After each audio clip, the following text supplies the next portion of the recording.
to goose gallop, and doors, they cannot go home again. For many Andorran deportees, home means the return to the brutalities that sent them fleeing north in the first place. In the neighborhoods where they grew up, corpses are dumped unceremoniously at construction sites, and carted off in body bags like loads of potatoes.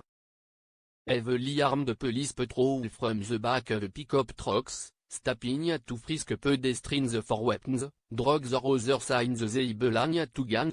Atto, a grieving woman with a household broom tries to wash rivers of blood from the alleyway where her kin was slain. For these deportees, home is the neighborhood ruled by murderous gang who extort money and demand that men join their ranks, killing those who refuse to obey. They cannot go back home, so many seek refuge at a shelter for troubled youth in the capital, to Goose Gallop, where their stories echo each other. Alexis, 18, arrived at the shelter 2 years ago after being deported from Mexico. He says gangsters had threatened him repeatedly because he wouldn't join them, and finally his mother told him he had to run. Sam, 14, left home after gang members threatened to kill him for refusing to join. He was in a shelter in Nicaragua for a while, but then that country sent him back. Joss, 15, fled after his father was murdered. He was deported from Guatemala. I can't go back to where I was born, Joss says. In any case, I don't have any family there any longer.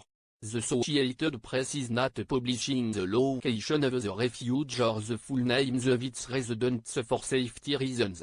Many deported families no longer have a home. They sold everything to pay for a trip north and now find themselves without shelter, and the additional burden of a debt they cannot pay.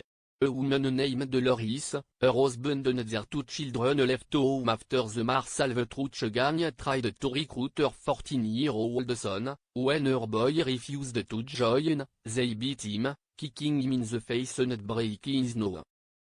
Years earlier, her husband was shot 14 times by gang members for failing to make an extortion payment, but survived.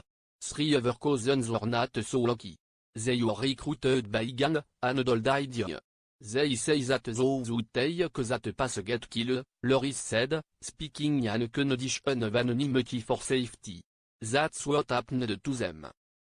The family was deported from Mexico and lived with relatives in Honduras countryside, where Loris's husband worked in a construction to save for another trip north. She didn't dare move back to her hometown, El Progreso, though she did risk a visit to get a copy of the police report she had made about the gang. She hoped it will help the family gain asylum in the United States. She said they will try when things are calm and they're not taking kids away. Days later they left Honduras to try to reach the United States again. In a Goose Gallop, the kids remain at home as long as they can.